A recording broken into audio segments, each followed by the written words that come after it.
Hi all. So today's my topic of discussion is pregnancy induced hypertension PIH. If you're seeing in the examination point of view, this is a very important topic. So I thought that let me discuss it today. So pregnancy induced hypertension. So what is pregnancy induced hypertension? So from the word itself, it is there. It is a condition which is developing as a result of the gravid state. So as a result of the pregnancy state, when the blood pressure increases, you will call it as pregnancy induced hypertension. So exactly what it is. So pregnancy induced hypertension means there will be rise in BP of 140 by 90 mm of Hg, and this means that where the patient's blood pressure was unknown previously, and if the patient was having hypertension, that is if the patient is a previously known case of hypertension, and in that case if the blood pressure is increasing, the systolic pressure, if it is increasing to 30 mm of Hg, and if the diastolic pressure is increasing to 15 mm of Hg, you can call it as pregnancy induced hypertension. So again, I will be telling what is pregnancy induced hypertension. So PIH means what? If the patient's BP was not known priorly, and in that case, if the BP is rising to 140 by 90 mm of Hg, or in a case where we know the previous blood pressure of a person, that is if the patient was a known case of hypertension, and in that case if the systolic pressure is increasing to 30 mm of Hg, and if the diastolic pressure is increasing to 15 mm of Hg, you will call it as pregnancy induced hypertension. And in that pregnancy induced hypertension, three substates are coming, that is preeclampsia, eclampsia, and gestational hypertension. So we will see in detail what is preeclampsia, eclampsia, and gestational hypertension. So number one, preeclampsia.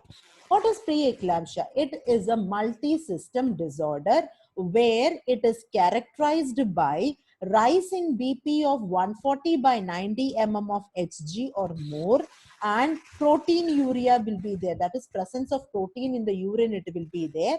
Usually we can see this condition after 20 weeks of gestation, and that pregnant woman was previously normotensive, means the blood pressure was in normal ranges, and the patient was also known proteinuric patient. So this condition you will call it as preeclampsia. So what is preeclampsia?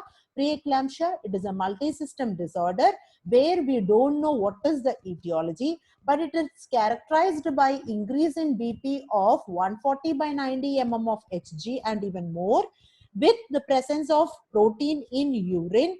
Usually we can see this after 20 weeks of gestation, but previously the patient was normotensive and a known proteinuric patient. So this is preeclampsia. What is the classification of preeclampsia? Mainly two classification: primary, which we can able to see in the 70% of the cases; secondary, which we can see in the 30% of cases. So primary preeclampsia and eclampsia. So that condition you will call it as a primary case. Secondary means preeclamptic patient along with eclampsia is there, and chronic hypertension is also there, which we can see about 25% of cases. And one more case is there in the secondary condition, that is preeclampsia, eclampsia, along with the chronic renal disease, which we can see about in 5% of cases. So this is the classification, primary and secondary. Moving on to the next incidence, in 5 to 15% of all pregnancy cases, we can able to see this PIH, and in that 10% of the women will be coming under the primigravida state, and another 5% is a multigravida state. What are the risk factors for the preeclampsia? So primigravida mothers, those mothers who are from the positive family history of hypertension, any placental abnormalities, genetic disorders, and the immunological phenomenon are the risk factors for the preeclampsia. So what are the clinical types of preeclampsia? Mild cases and severe cases. So who all will be under the mild cases? A rise in BP will be there, and that rise will be from 140 by 90 mm of Hg to a maximum of 160 by 110 mm of Hg without the presence of protein in the urine. So this case we will call it as a mild case. So what is a mild case? So all pregnant women who is having a rise in BP of 140 by 90 mm of Hg, but it will be less than 160 by 110 mm of Hg without the presence of protein in urine, we can call it as a mild case. Then who will come under a severe case? Severe cases will be, there will be rise in BP from or the maximum of 160 by 110 mm of Hg. Severe epigastric pain will be there. The women may experience visual disturbances, oliguria, that is the women will be voiding less than of 400 ml of urine within a time limit of 24 hours. So in 24 hours, within 24 hours, the women will be voiding less than 400 ml of urine. You will call that case as oliguria. And protein excretion will be more than 5 grams per day. So when the mother is having all these characteristics, she will fall under the severe category. So what is severe category? Rise in BP will be there to more than 160 by 110 mm of Hg, and she will be having epigastric pains. Next one, the visual disturbances will be there for her. Her urine output will be less than 400 ml within a time limit of 24 hours. Also, her protein excretion will be more than 5 grams per day. So these are the two types, that is mild cases and the severe cases. Moving on to the next, the clinical features. The clinical features, what are the signs and what are the symptoms? Symptoms we can again divide into two, the mild symptoms and the alarming symptoms. What are the mild symptoms? So when she has getting up from her bed in the morning, if the woman is feeling tightness over her ring finger, and if she sees that she is having swelling over her ankles.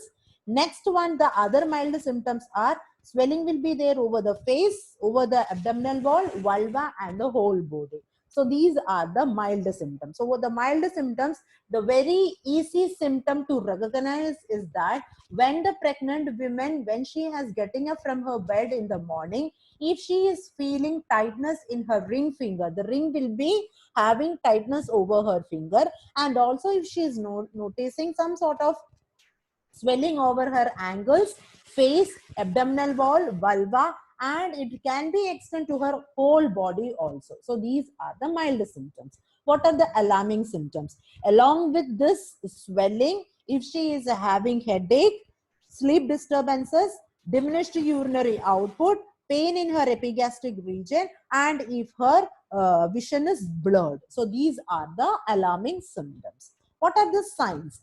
The signs includes abnormal weight gain. She will be gaining more weight, abnormal rise in her BP, edema over her ankles, and scanty liquor. So which will, if the scanty liquor, it is always coming under the placental insufficiency. So if her amniotic fluid is less, so these are the signs which is indicating that the women will fall under the preeclamptic cases.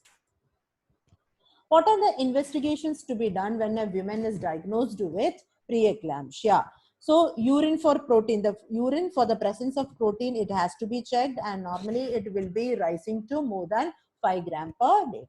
Next one, ophthalmoscopic examination, because to find out that if she is having any retinal edema or whether there is any constriction in her arterioles.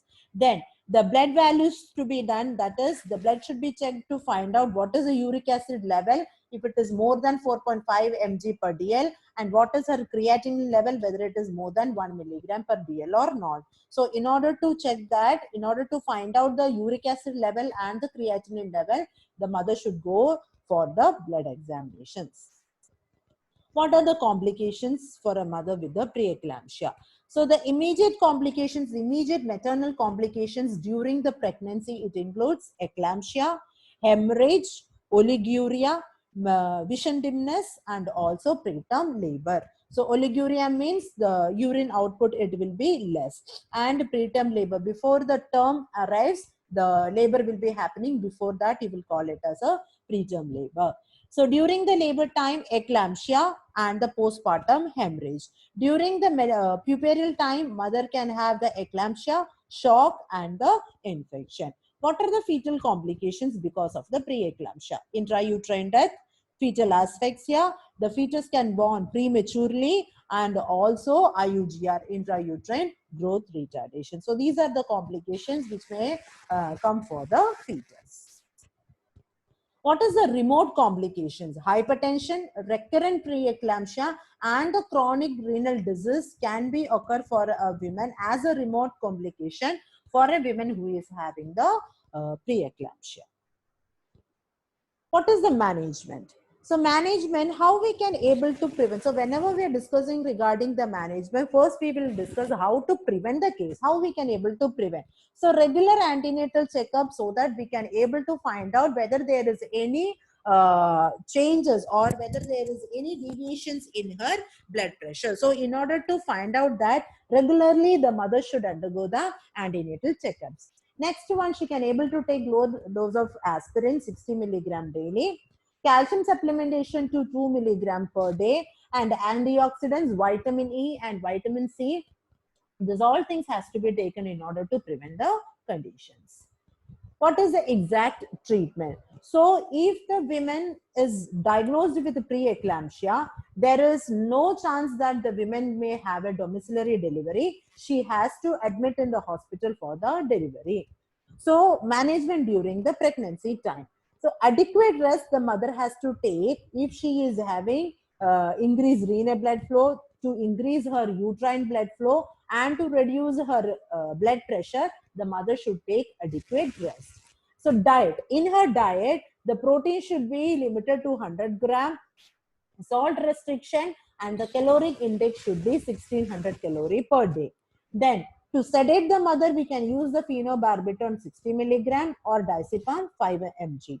And antihypertensive drugs as per the obstetrician's prescription, we can able to give the antihypertensive drugs. What is the management during the labor? So during the labor, there is a chance that the BP can still rise and convulsions may occur. So the patient should be in the bed which is having the side rails. Sedatives, we can able to sedate the mother by giving the pethidine 75 to 100 milligram IM. Antihypertensive drugs, then the BP and the urinary output has to be noted, and also the labor duration has to be reduced by cutting off the labor with the help of the low rupture of membranes. During the puerperal time, the mother should be under strict supervision for about 48 hours, and her BP should be checked within 15 minutes or an half an hour interval. Also, the mother should be in the hospital when till her BP is becoming normal level. So this is the management during the puerperal time period. So again, we will see what is the management during the pregnancy: adequate rest, proper diet. If the mother requires sedation, we can sedate the mother, and antihypertensive drugs. And during the labor, the mother should be put onto the bed. Antihypertensive drugs should be given. Then the BP and the urinary output has to be noted regularly. We can cut short the labor by using the low rupture of membranes. During the puerperal time, the mother should be under the close supervision for 48 hours, and till her BP becomes normal, the mother should be in the hospital. So moving on to the next one, the eclampsia. So what is eclampsia? So eclampsia means when preeclampsia, when it is complicated with convulsions. When preeclampsia, it comes along with convulsions and coma, you can call it as eclampsia. So if you see the word eclampsia, it has come from a Greek word, and the meaning is that it is flash of lightning. That is without any warning, without a fraction of seconds. So without warning, within a fraction of seconds that occurs, lightning. So from that word only it has come, flash of lightning, eclampsia. So when preeclampsia, when it is complicated with convulsions and coma, you will call it as eclampsia. So incidence, if you are seeing, it varies from 1 in 500 to a maximum of 1 in 30, and we can normally see it in primary gravida cases. What are the causes of convulsions? Anoxia, cerebral edema, and cerebral dysrhythmia are the causes of convulsions. So if you are seeing onsets of fits, when the fits is starting, in 50% of the cases, the onset of the fit will be there during the antepartum period itself. In 30% of the cases, we may first see the fit during the intrapartum period. And in 20% of the cases, the fits may occur only during the postpartum cases. But if you're seeing the fits, it is occurring from the antepartum period itself in the 50% of the cases. What are the clinical features? So the clinical features of eclampsia, it is explained in 4 stages, that is premonitory stage, tonic stage, clonic stage, and stage of coma. So in the premonitory stage, what are the signs and symptoms we will be seeing in the premonitory stage? The patient may become unconscious. She will be having twitching in her muscles. The eyeballs will roll. Then after it is rolling, it will turn to one side of the eye and then it will become fixed. And the premonitory stage, it will last for about 30 seconds. After the premonitory stage, the next stage comes, that is the tonic stage. So in the tonic stage, the tonic spasm of the muscle will occur. The trunk and the limbs, it will be getting flexed towards the body and the hands will get clenched together. The respiration will be stopping. The tongue of the women, it may come outside between the teeth. Cyanosis will start to appear. The eyeballs will become fixed, same as it is in the premonitory stage, and also it will last for about 30 seconds. So after the 30 seconds, the next stage comes, that is the clonic stage. So in the clonic stage, the voluntary muscle in the woman's body, it will undergo the contraction and retraction. She will start to bite her tongue, and from her mouth, the blood-stained frothy secretion, it will come out. Cyanosis will start to appear, and this clonic stage, it will last for about 1 to 4 minutes. So after 1 to 4 minutes, next, so this is the normal stages. Premonitory stage, tonic stage, and clonic stage. And one more stage is there, that is the stage of coma. So some last brief period in some women, so the women may undergo the coma. So that you will call it as stage of coma. So after the convulsions, a deep coma stage will be there. So that is stage of coma.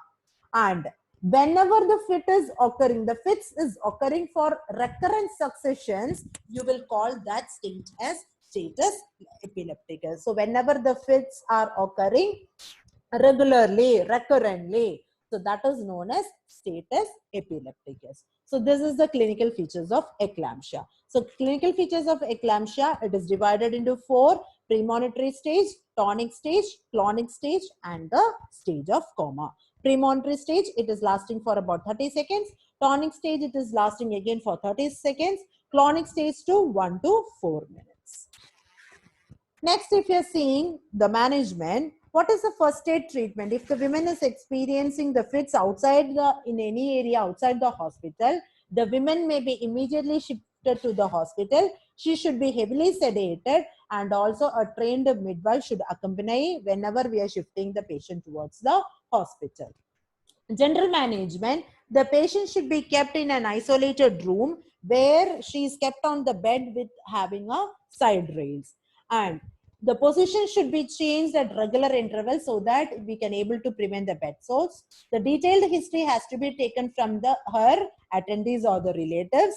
A quick general examination and the vaginal examination is made whenever the patient is stabilized. After stabilizing the patients only, we should do the abdominal examination and the vaginal examination. The pulse, respiration, and the BP, every half an hour we have to record it. That is the pulse, respiration, and the BP.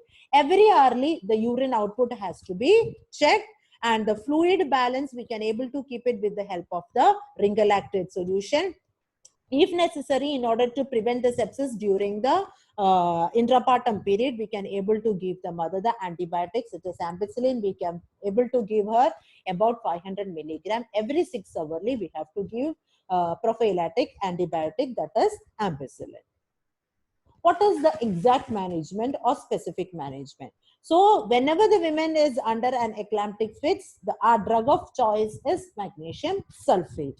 So magnesium sulfate, it is reducing the neuromuscular irritability, and the dosage of magnesium sulfate to be given is 4 to 7 milliequivalent per liter of serum magnesium has to be given.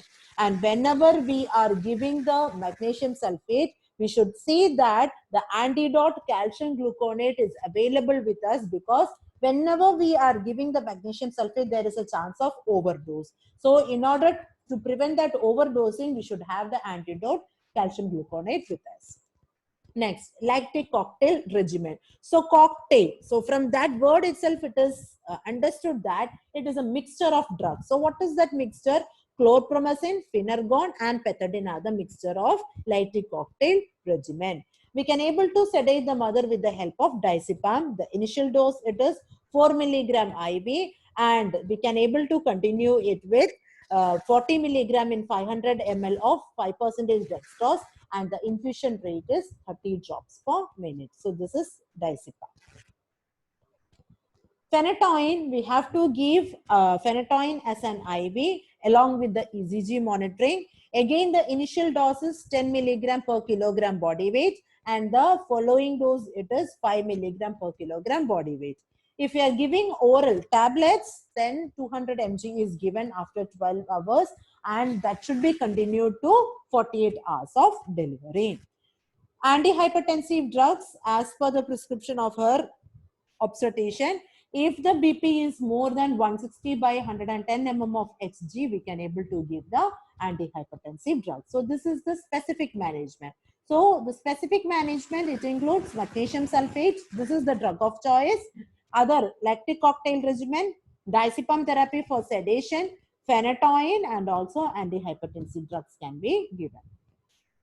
So what is our management whenever the woman is having fits? So when the woman is experiencing fits, a mouth gauge has to be kept inside her mouth so that we can able to prevent the tongue bites. And after the clonic stage, we have to remove the mouth gauge. So air passage can be cleared with the help of a mucus sucker, and the head of the mother should be turned towards one side so that we can able to prevent the aspiration of that frothy liquid which is coming outside the mouth. The foot end of the bed should be raised, and oxygen therapy has to be given to the mother. What is the exact obstetric management? If the fetus is under control and if the baby is matured. So if you are seeing the obstetric management, it is divided into 3 if the fetus is controlled, and another management is there if the fetus is not controlled. So if the fetus is under control and if the baby is mature, we can able to terminate the pregnancy by cutting short the second stage of labor with the low rupture of membrane. Oxytocin drip has to be given in order to augment the labor. And if the cervix is not favorable, PGE2 gel for the cervical ripening we can able to use. And if the baby is premature, we have to continue the pregnancy. The mother has to be in the hospital till the pregnancy is reaching the term, and the fetal monitoring should be continuously monitored, and the termination of the pregnancy can be done. And if the baby is died, we have to wait till the preeclampsia is subsiding and the expulsion of the baby will be occurring, and that can be done again by augmenting the labor. If the fetus is not controlled, the termination of the pregnancy with the low rupture of the membrane and oxytocin, it can be done, but it's better that we have to post the mother for the cesarean section. So there, if the fetus is not controlled, we are not waiting for like term is reached or not. So we are terminating the pregnancy if the fetus is not under control. So coming to the next one, the gestational hypertension. So what is gestational hypertension? So gestational hypertension means a patient who is having a normal BP, if her BP is rising to 140 by 90 mm of Hg, within a 4 hours time period, if the blood pressure is rising to 140 by 90 mm of Hg for 2 times after 20th weeks of pregnancy, or if it is rising after during the first 24 hours after the delivery, you will call it as gestational hypertension. Again, I will explain. Here the condition is women is a normotensive mother, the women whose blood pressure is within the normal range. So for that woman, if her blood pressure is rising to 140 by 90 mm of Hg for 2 times within 4 hours, and that is occurring after 20 weeks of pregnancy or during the first 24 hours after delivery. So that condition you will be calling it as gestational hypertension. Hope you have understood.